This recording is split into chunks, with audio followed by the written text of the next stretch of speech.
Thank you. Thank you so much. And when you have such esteemed panelists, and all of them alumni of the school, I think one of the things that makes it easier for you is you don't have so much pressure, which means I can just ask whatever question and they will pick it up from there, because at the end of the day, they've all been trained here, right? So, yeah. So you can just say what you want to say, okay? So I think when I was asked to moderate this panel, I was extremely thankful. And for two reasons, because if I had been asked to do this maybe 15 years ago, I would not have appreciated the complexity of what all the three of them here are trying to do. I do believe a lot of times, many of us end up saying, oh, the government does not do anything, what is it, citizens? Yeah, so have we ever thought about what it means to manage governments? Yeah. Over the last 6-7 years, having been on several policy committees, I appreciate what a complex problem it is, whether it's at the national level or state level. Even more interesting in a country like India, where every 30 kilometers is a new state, a new city, and a new culture, to be able to put governance mechanisms in place for a country that is in 4 revolutions in simultaneity, I think is not an easy task. If those of us in the private sector with a few 100,000 people don't know how to manage our organizations effectively, then all the more reason for us to take a few minutes to look at what it takes to manage country. Okay? So it is against that context that I was framing this panel, because it's important that we kind of examine what it is that people are doing, how are they doing things differently, and no better than the three of them who are sitting here. We basically have 2 rounds to begin with, after which I will open the panel for questions, and then we will go back and do a closing question. So that will be the format for this session. First one is that when I was briefing them, I told them that where we will start is from where they are coming from, which is each one of them have incredible experience, which was just read out when the CVs were being presented. So all the 3 of you have been involved in some way or the other in improving the quality of life for the citizens. And you've also experienced different stakeholders and different contexts. And you've also been a part of several innovations and experimentations. And when I was meeting you, I think a number of it actually surfaced when you were sharing your experiences. I think my first open question is basically to start from there to say, what is it that you have observed through your careers, particularly in the context of citizen delivery, service, and what are those experiments? What are those innovations? What are your proud moments in the process and in the journey? Okay, let's start with Neeta. Thank you, Vasanthi. First of all, very glad to be here back at the campus, this momentous occasion, and very glad to be with my distinguished fellow alums here. Now, the topic is so interesting. I'm sure each one of you is excited about it because it is to do with you as a citizen. For me, it is doubly thrilling because it is the response to our very existential question at eGovernment's foundation. When we say, who are we? Why do we exist? Our answer is the very reason we exist is to improve the quality of life of citizens. And how do we do that? By partnering with governments to reduce the friction in delivery of these services to you. Now, what are these services? I mean, you come to a city, you want to make a house, right? You want to have a building plan. You deal with government, then you pay your property taxes. When you want to have a business, you want to have a business license. When you have something, rubbish around you, you want to place a, grievance. You want a water connection. So day to day, there are these frictions. I'm sure, give me a hand if somebody hasn't, gone through these frictions. Now, no one, right? So now, this friction can be reduced and you must have seen in going to developed countries, etc., when the trust is high in a society. So high trust, low friction is a hallmark of a society which has a good quality of life. And now it has to be equitable as well. It cannot be in some pockets. So for something like India, you have to be a distributor of trust at scale. I hope I've established that point. Now I will take you through two stories, I think one each for innovation and experimentation.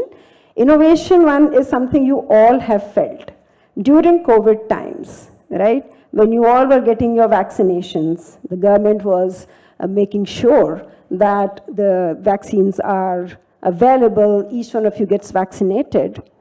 A think tank in Bangalore was thinking about, okay, people will get vaccination, but how will they move out and about? They will need a proof that you are vaccinated, correct? And that's the innovative thinking, and this is what IIM Foundation has a platform called DIVOC. By the way, it is COVID spelled opposite, but it means digital infra for verifiable open credentials. Now, it was this which basically got you moving out in society by saying, hey, I have got this vaccination. And the innovation here was the untamperability of this certificate. I don't know how many of you have seen even the test results could be tampered, right? But not your COVID certificates. This was the innovation which made sure that poor and rich are treated similarly. So the one you had on your phone, right, and the one you had on paper, the paper one was as digital as the one it had on your phone. It preserved your privacy. When you somebody scanned your certificate, your name, your number, your contact details, your gender, nothing got passed on. So I think that is a huge sort of innovation that we saw, a big distributor of trust, not just in India. When you traveled abroad, 120 countries it was acceptable. So that's the innovation. Now I'm going to let you in on an experimentation story.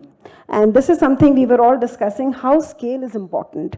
So, and this is an experiment sort of in the process, and I hope that when it is complete, it will touch everybody's life. Now, you have heard about UPI, Aadhaar, etc., right? So they digital identity and, your money transaction. The other platform eGov has called Digit. Digit is digital infra for governance, impact and transformation.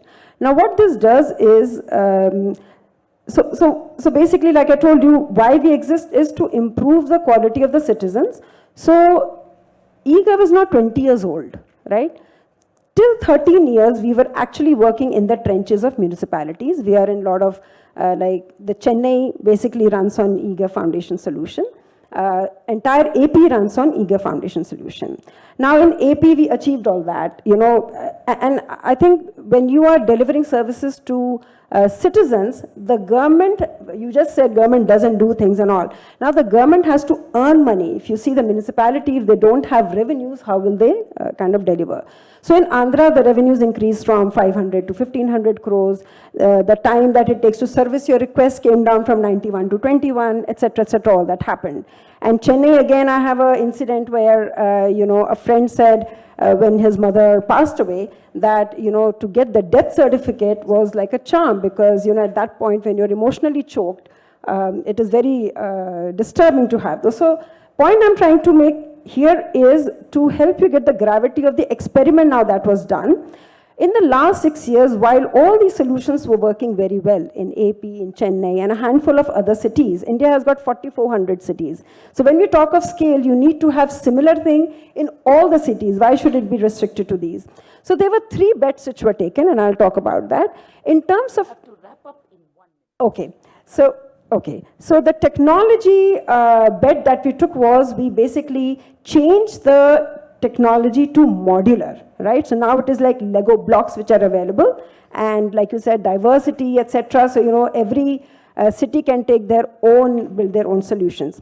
The second bet was we said we are not going to go city to city, but it will be institutionalized in the government. And today, cut the story short, it is institutionalized in Ministry of Housing and Urban Affairs, right? And Digit is the default sort of platform for urban governance. And I think the third bet was that we will not do it ourselves, and we will build partnerships. So we have got about 100 partners, and they are SIs, they are civic societies who basically work together with us. So when all the 29 states today, when they have a MOU with the central government, you have a great, for your partners to go and deliver that. So I just hope that I'll stop here, but I think these are the experimentation bets we have taken.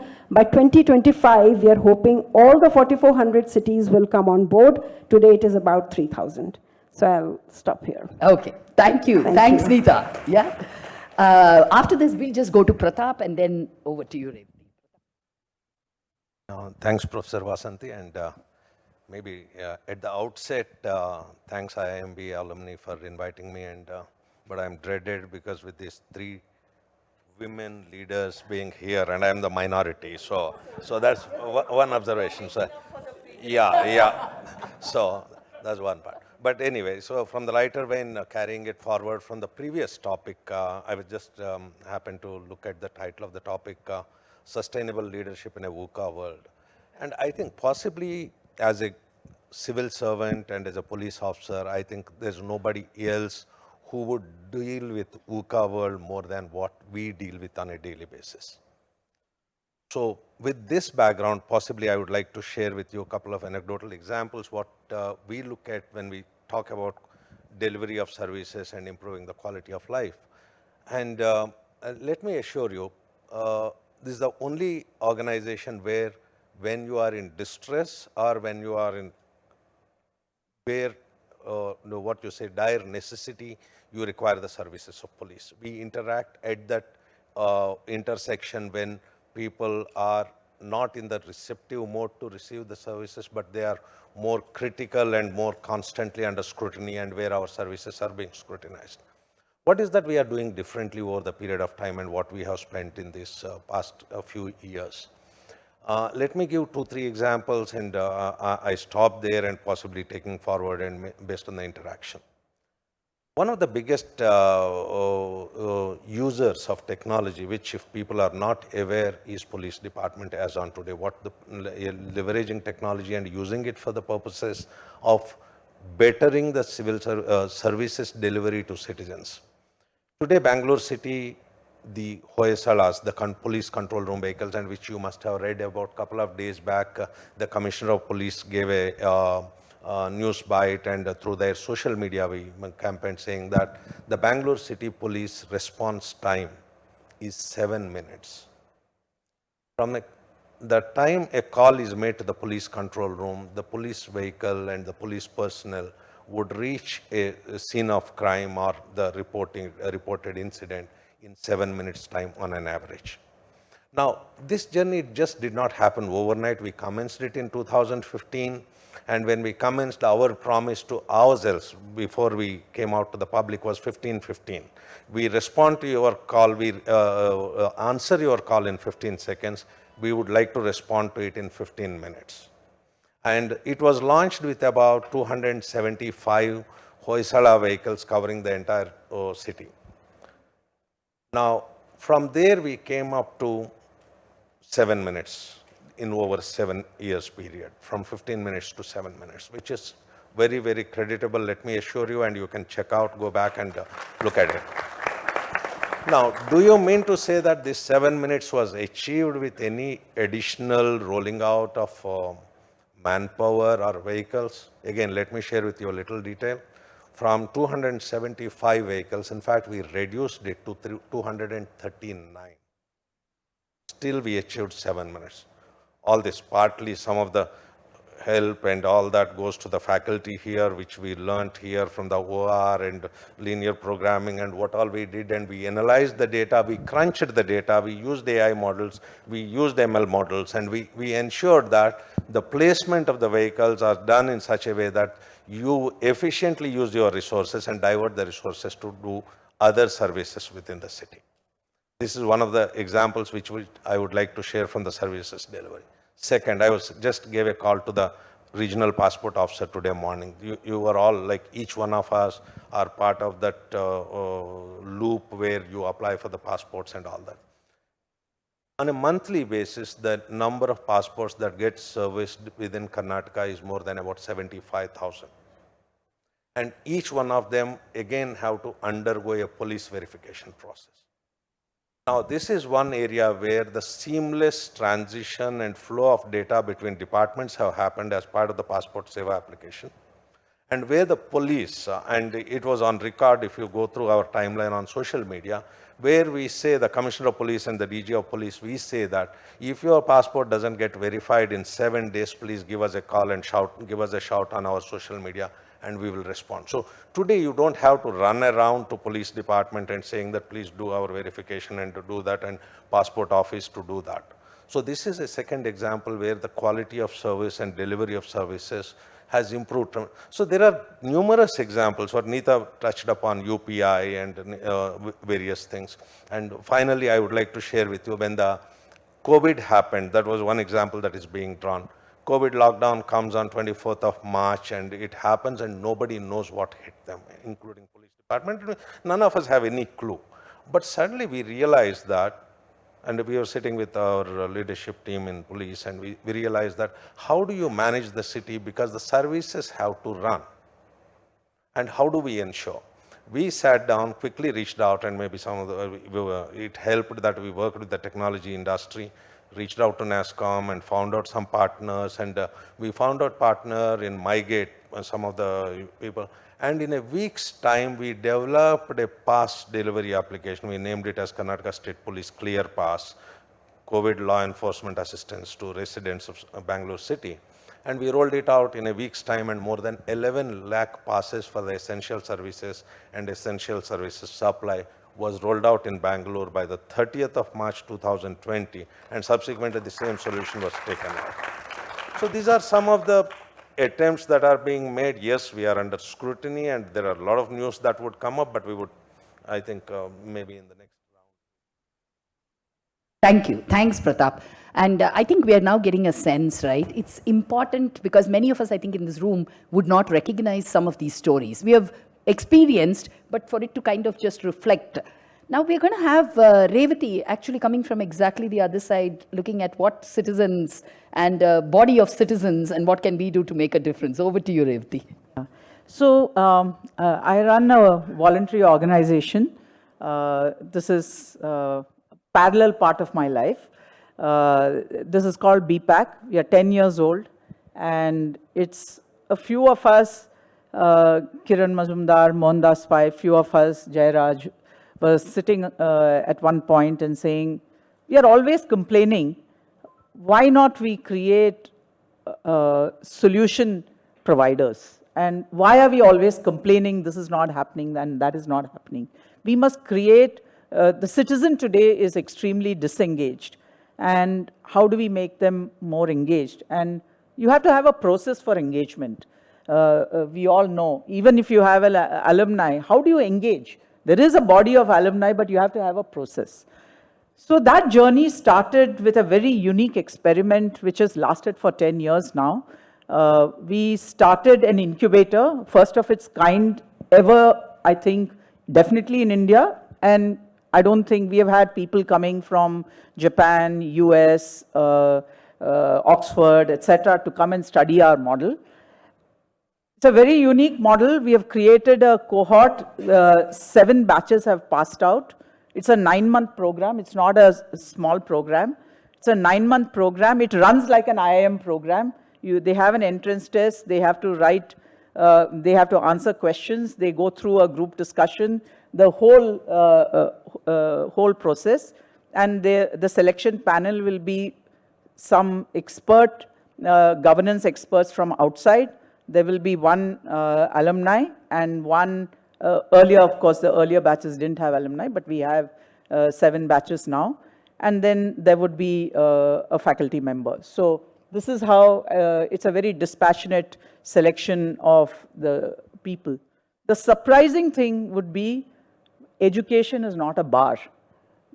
You can have, because we are trying to create leaders Political leaders, whatever you require to be eligible for elections is your requirement to enter, base qualification to enter the program. So you don't need to have education, you don't need to have, but you need to have a solid body of work that you have done. So we say that you need to bring 100 recommendations. You'll be surprised, people have told us, we can write the exam, we can pass the discussion, but getting the 100 recommendations is the most difficult process that we have seen in this whole thing. And a lot of them drop out at that point. And we take about 60 people. The rigor of the program, a lot of people are not able to take it, but at least 50 to 55 pass out in every batch. We have about 350 people across the city. Our goal is flood the city with thousands of problem solvers. If the city can start solving some problems of its own, then maybe that's a model that many others can face. It's very interesting. We have 33% women, and women have been extremely good and extremely committed when it comes to public service. A lot of the men who have come in, they have very strong political ambitions. Women also have very strong political ambitions. But we see a very distinct pattern emerging when we work. The other innovative thing is, there could be an auto driver who is sitting in a classroom along with a person who is a master's in information technology or done a PhD from the US university. They're all sitting in the same classroom. There are people who are affiliated with BJP or JDS or Congress. They're all sitting in the same room. That is the uniqueness of the program, and a lot of them don't speak English. They don't understand fluent English. So the program is run, the public policy program is run bilingual. So there is somebody, unfortunately, we don't have professors who are able to, or teachers who can teach so fluently in local language. And the people who are in the local language may not be as fluent in English. But wherever that fluency does not exist, we have a translator who is online translating. And now we have built our own internal, our team has built internal capability. By the way, we do it with a small team of 5 people.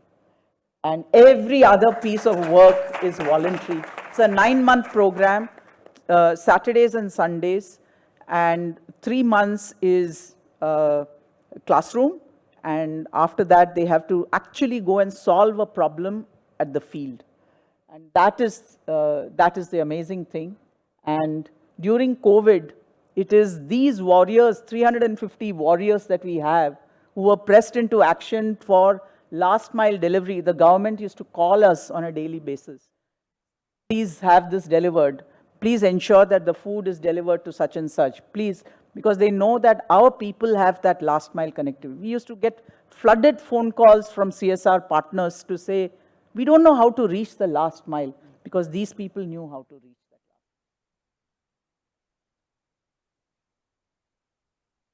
mile. Thank you. Thanks, Revati. Okay.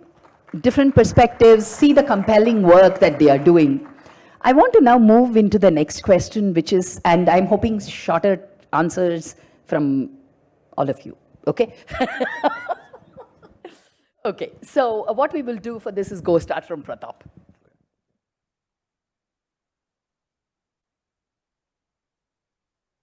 I think one of the challenges when we talk about quality, improving the quality of life and improving the delivery of services, I think how do we ensure the democratizing of the services? And how do we ensure that rent-seeking behavior by individuals is curtailed?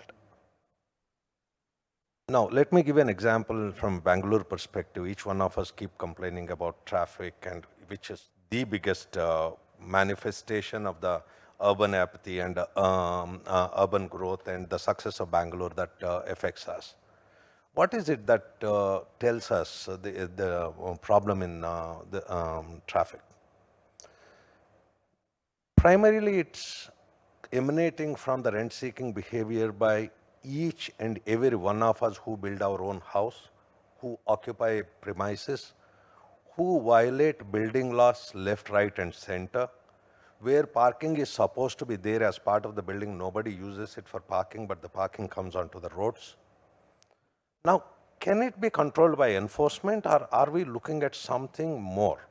And from a public policy and a civil servant, I believe that we should look for solutions more where instead of enforcement, it needs to be compliance by individuals.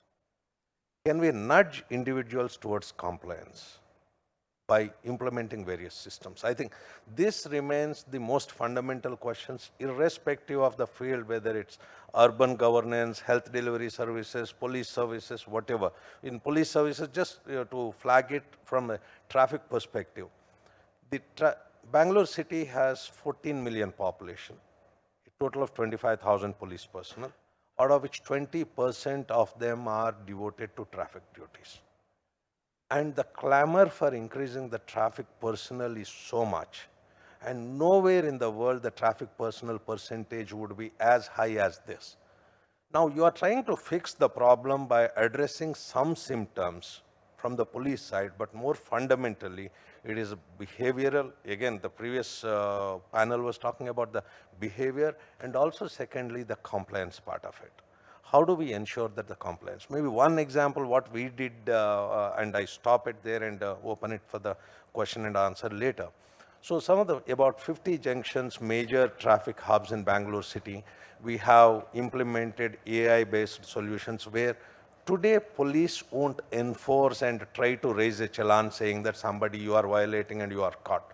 It's all done automatically at the back end and all the solutions and delivery. So we are able to divert personnel to do the traffic management, and enforcement is done by more by AI and ML and the cameras and the thousands and millions of challans that get generated.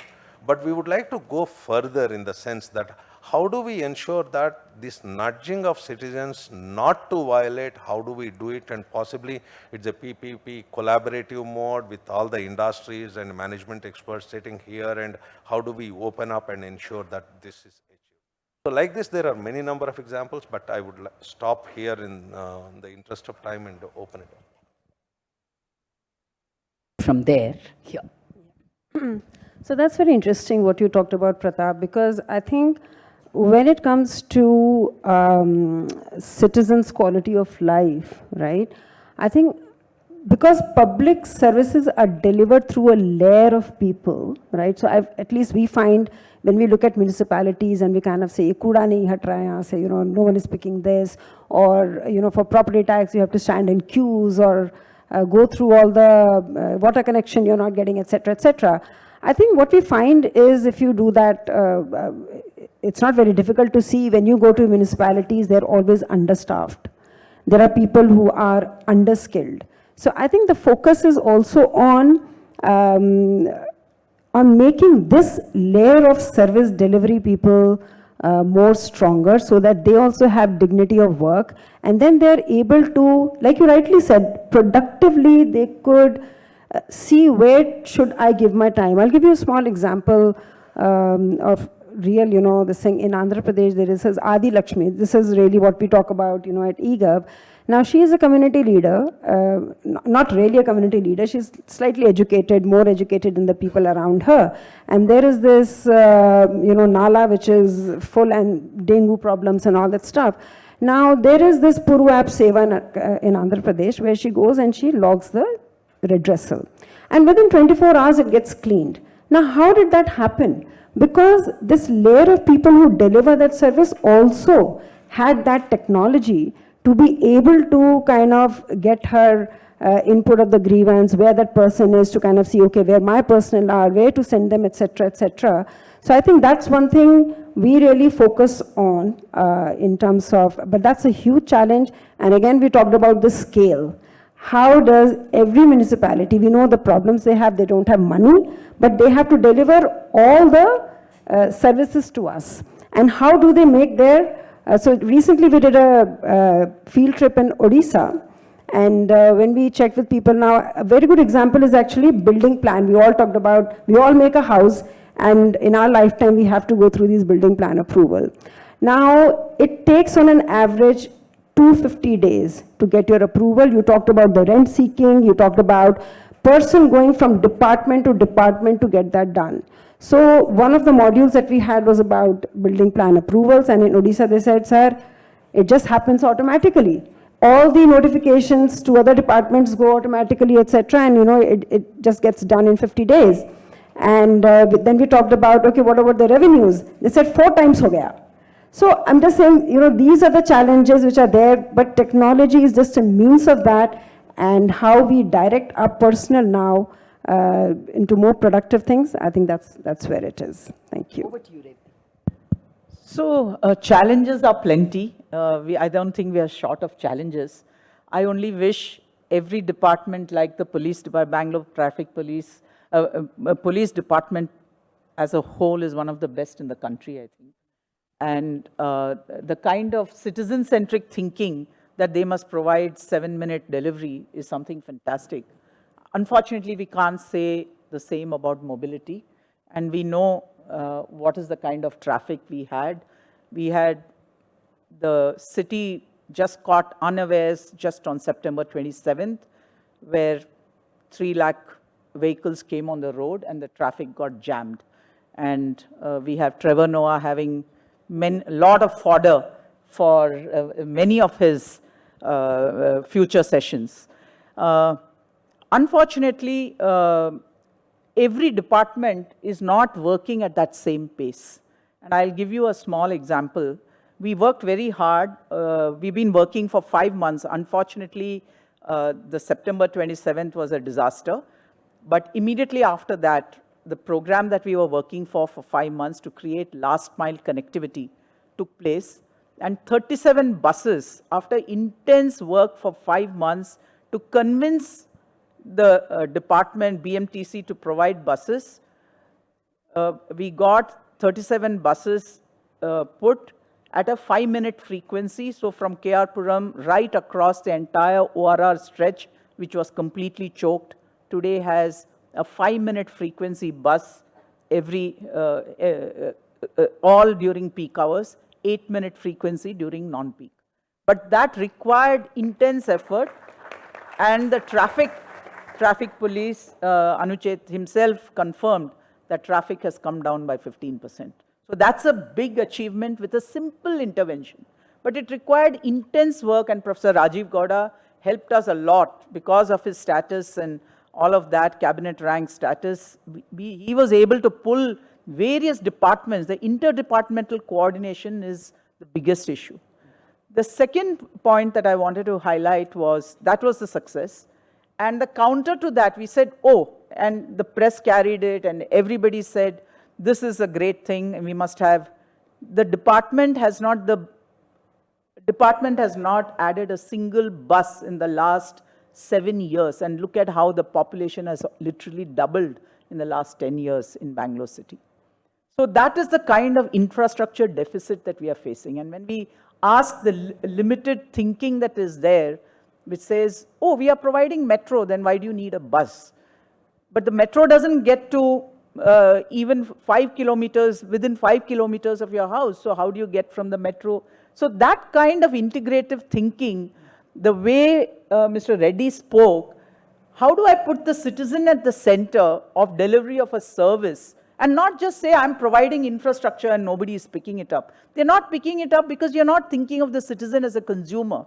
So that's the real challenge.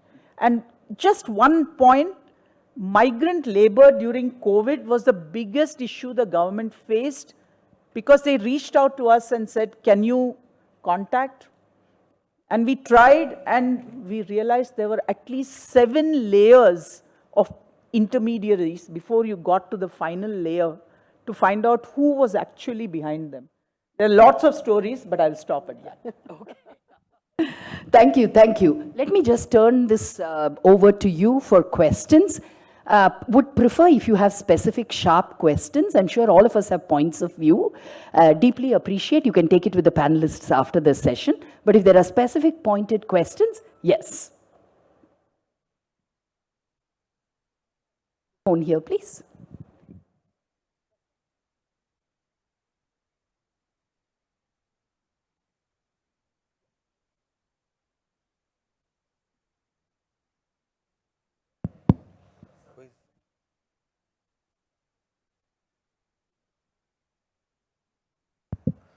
I had a question for Revati ma'am. So I'm Arpit, I'm a faculty member with the Center for Public Policy here. I had a question for Revati ma'am from, so when you work with BPAC and when you work with governments, do you face political pressure from the parties to, align yourself in one way or the other? And if so, how do you deal with this? That's a very good question. That's an excellent question. Because obviously we have survived all three governments. We have, so I think we have been doing something right. At every point of time, we have one or the other saying we are favoring. If it is the BJP government, they will say, the Congress will say we are favoring them. When we are working with the Congress government, BJP will say, and same with the JDS. But I think over time they have realized that we try to stay as apolitical as possible, but deeply engage with politics. See, if you cannot engage with the politicians of today, how do you get your work done? You need to engage with them to push public policy. Today we are pushing the BMLTA bill, which is like the London Transport Authority. We need an authority like that because we know that they have created a beautiful facility in Bayapanahalli railway station, and they've not connected that to the metro. To anybody, any of us, it seems like a no-brainer. But this is center and this is state, and they are two different departments and they don't talk to each other. So even to get 37 buses at 5-minute frequency, we needed a minister of cabinet rank to take interest in the subject, though he was not really, he did it out of his interest for the city and love for the city, to get all the departments aligned and have a review meeting, 1-hour review meeting twice a week for 5 months. And that was not easy. And somebody to commit that kind of time, and all of us give our time voluntary. So it is challenging, but we can get it done. But the work started when the BJP government was there. We brought the London Transport Authority CTO into, and at that time, Dr. Ashwath Narayan, who was the Deputy Chief Minister at that point, brought in 45 of his team members just to listen to this gentleman who happened to be an Indian, the CTO. And he told us how London was facing the same problem that Bangalore is facing. And therefore, the journey started from there. Somewhere it has culminated, and it goes on. You have to keep working with multiple governments. Ma'am. Okay. So my name is Hitesh Garg. I'm alumni. So my question is to Mr. Pratap Reddy. I see the accountability is going very high, maybe especially in the government service, especially with the people of your ranks, because 10 years back, we were kind of hearing that, okay, this politician is getting arrested. But now, 2 years back, we heard a DGP is getting arrested. So how do you deal with those kind of risks? So the accountability is coming, somebody doing below you or above you. Sometimes it comes to the leadership of police or the bureaucracy. So how you deal with them, and how can you prepare for these kind of things? Maybe I think instead of telling like what and how anecdotal examples, one of the ways which we try to address, like we police the police too. So fundamentally, so not only that, anything else. But secondly, more importantly, like yesterday I was sharing with my panelists, one of the ways police are trying to overcome various things, like because there are various pressure groups which try to address and influence the police and policy, and it's there as part of the democratic polity, and even in private businesses we have seen that how it happens and what happens. So one of the ways what police are trying to do is sunlight is the best disinfectant. So open yourself up to the citizens so that they can comment, they can flag you. So 2015 onwards, Bangalore City Police, if somebody is following the social media, we are extremely active. Now the social media is a two-way street. It is not that like I am not like All India Radio, like I only say what I want to say, somebody who should not say anything back to me. But it's a two-way street. So when we opened it up, so there was a lot of apprehension stating that would it be positive. So the initial days were pretty steep learning curve in the sense like there was so much of acrimony, vitriol against the police. But the point is we took note of all those things. Even today there are a lot of negative things people keep posting, but we are open to it. And we keep taking notice of it and we respond to citizens, and you just go back, and if somebody has not followed, and I request and advise you to go back and follow, and Bangalore City Police, Bangalore Traffic Police, and any of these things which we try to engage with the citizens, respond to them and offer solution to the extent possible from within the domain of the police, number one. And number two, we work with the other government agencies and trying to see that we collaborate, coordinate with them, be it BBMP, be it BMRCL and various other things. So only to that extent. I don't want, like offline I can share with you many examples like what it is, but I think for a general audience, I think this should suffice, stating that we try respond and we ensure that all the points, whether DGP gets arrested or somebody else, whatever happens. But the point is we are responsive and we respect the citizens' feedback that comes to us. That's why we opened it up. People can say that you put in a sealed box, we kept a feedback form there outside and you put it in the box, we will open it and see it, and we would. It's not offline, it is online. People can watch it, and the person who posts saying that I have been harassed by your own police officer, like when I was Commissioner of Police, somebody reported saying that. So we respond and we act, and we notify to the citizens stating that these are not tolerated, and we act, and you please ensure that. And we also go back and work on trying to see that how do we prevent these things from recurring. So on behalf of Bangalore City Police and Karnataka State Police generally, and so let me assure you that this activity and this approach is working, and it continues. Last question. Hi, I am Amrita. I was in Mahatma Gandhi National Fellow, and I'm currently working with the state government, the Skill Development Department. My question is to Pratap sir. The previous panel had talked about creating entrepreneurs within the organization, and innovation often comes from within the government also. So in this panel also you had alluded to how there is resistance to change and there's risk aversion among the personnel and the people on the ground. So how do you build their capacity and empower them to be innovative and entrepreneurial?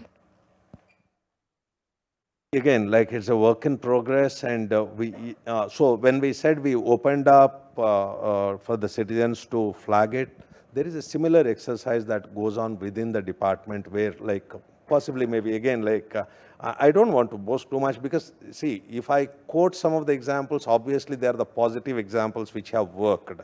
There are 100 negative things that are there still, they are to be addressed and all that. But when I quote them, because we would like to share with you, so that we would like to adapt to much more situations, many more number of situations like this. So today, Bangalore City Police is one of the things where one of the biggest complaints, what it is when you say that internal capacity building, the attitude and aptitude of individuals. Traffic police, corruption was one of the major things traffic police would indulge. Today, we have each and every traffic cop is equipped with a body-worn camera. And if he is on duty, the body-worn camera recording is connected to my control room. And if the feed is not there, he is liable. So he has to report saying that my body-worn camera doesn't work. Otherwise, if you report stating that something has happened, it is taken. So we are trying to build in them saying that a responsibility, stating that there is certain, these are the fundamental building blocks of work culture which we have prescribed to you. These are the hours in which you will work, and this is the body-worn camera that is there with you, and you shall function like this. After you come back, you shall dock it to the police station, and we can remotely access the camera and all that. So these are some of the examples which we try to, and similarly the 112 police control room, and there are like some of you, I don't know like any one of you, but ask your friends, like after you give a call to the police control room, when I say that Hoysala responds in 7 minutes. That is one part of the story. The second part of the story is we worked with global BPO companies, and in fact, the Infosys and other companies which pro bono help us to back end.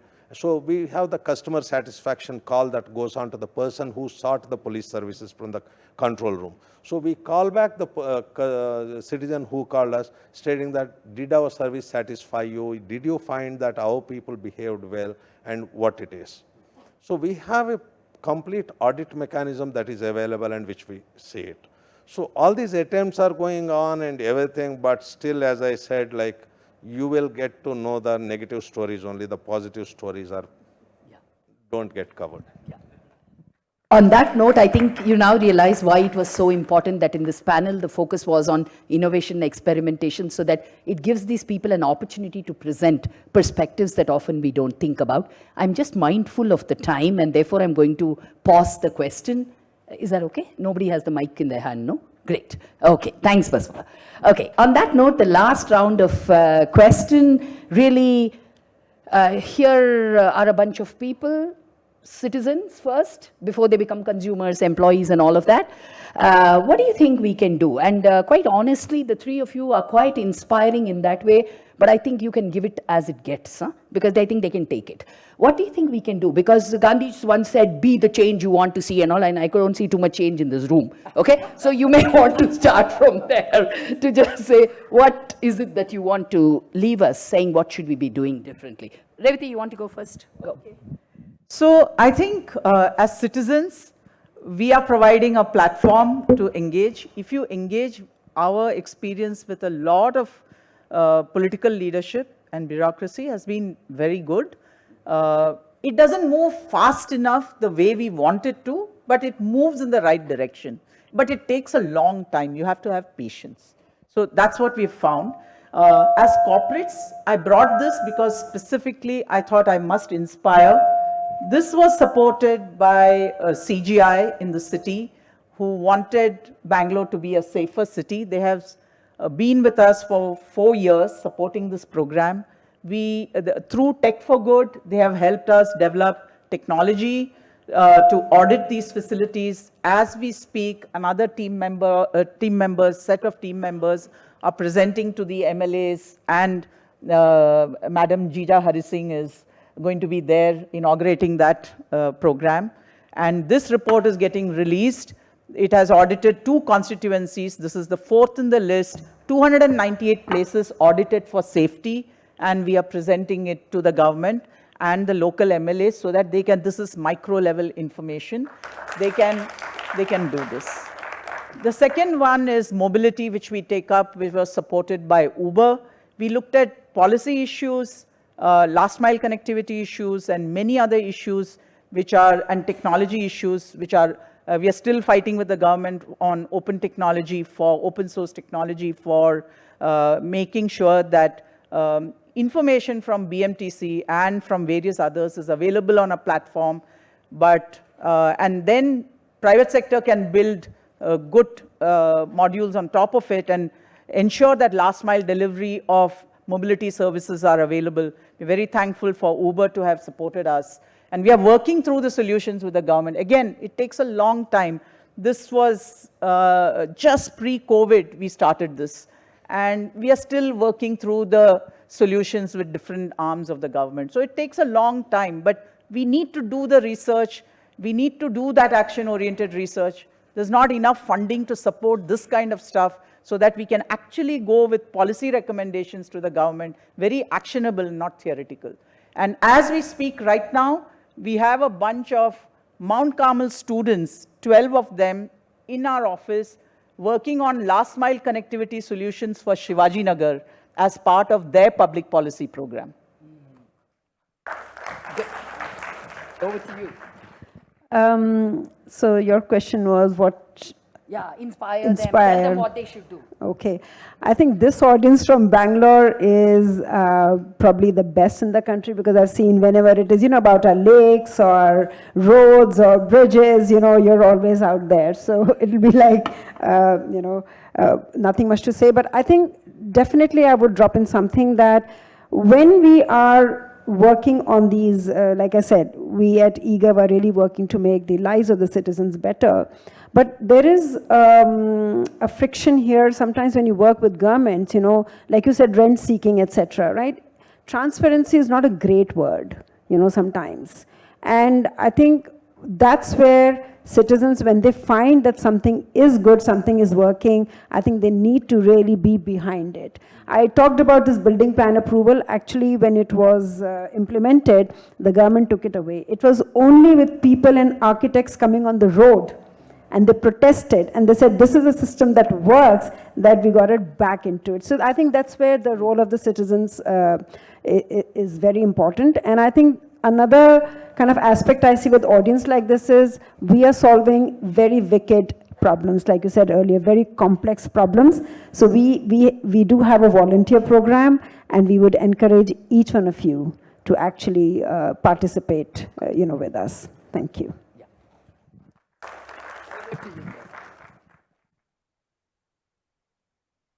Maybe I think if you ask me, there is only one idea which I think each one of us, not necessarily that, I think at every level each one of us, the civic rights and self-entitlement kind of behavior each one of us have without being mindful of civic duties part. I think that is one at every level, being a very senior civil servant, being whatever.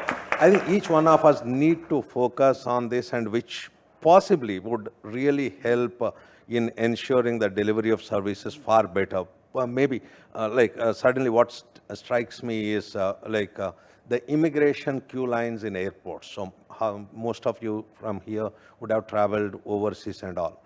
And my colleagues manage the immigration lines in Bangalore airport or Mumbai airport and all that. My subordinates, my officers and all that. Now what do we see?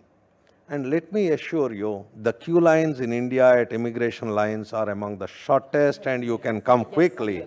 But still, the sense of entitlement to shout at my personnel is the highest here. You stand in London Heathrow and US for 3 hours, your mouth shut, without compromise.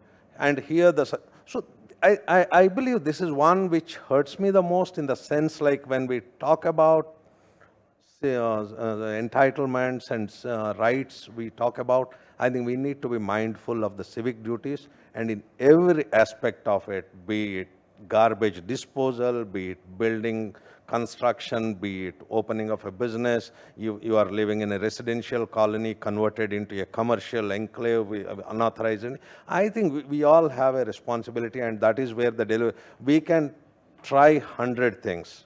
Being civil servants, being government, being policy makers, we can try 100 things. I think the biggest block that needs to be invested on is, how do we change the attitude of individuals, which includes each one of us. So that's my only point. Thank you so much. And I think that was quite a powerful note, because on day one, when our Honorable President Draupadi Murmu inaugurated, I think one of the things that she called out on all of us was responsibility. And it's an interesting one that today we are talking about individual responsibility, and that the privileged among us here, I think we have greater responsibility than others.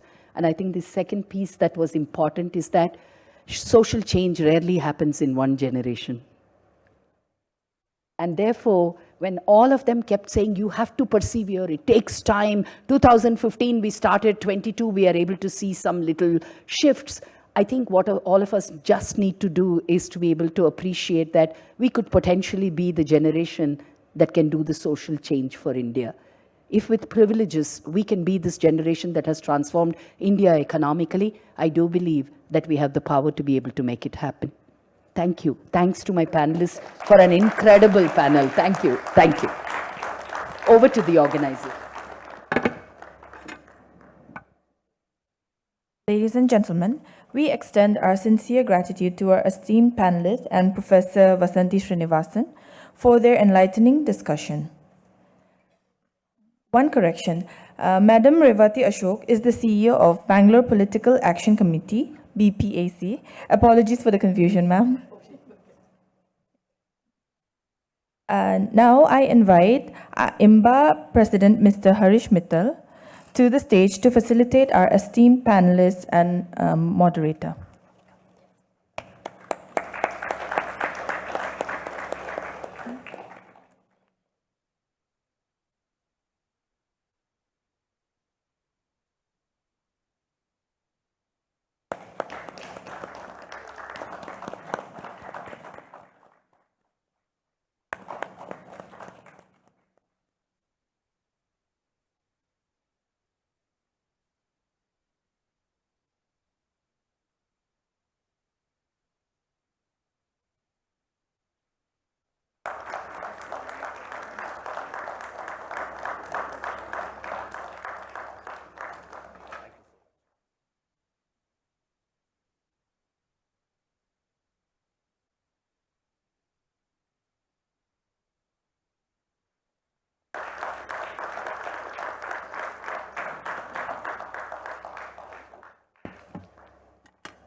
that you're moderating for free.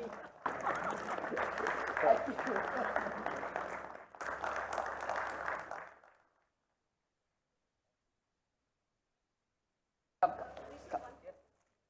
Come, Harish.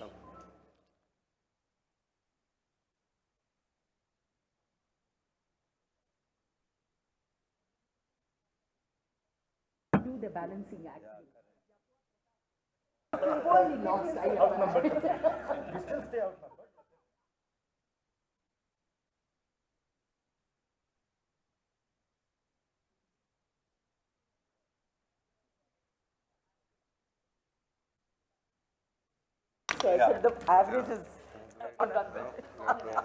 The session has been an eye-opener, offering us fresh insights and inspiring ideas on the path to enhancing the well-being of our citizens. Now, it's time for a quick break.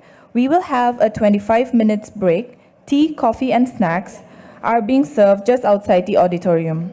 Meanwhile, don't miss the opportunity to explore the bookshop located in front of the auditorium, where books authored by our very own alumni are available at an impressive discount of 25%. Enjoy your break, and we will reconvene shortly for our next session at 12:28 p.m. Requesting everyone to assemble by 12:28 p.m. Thank you.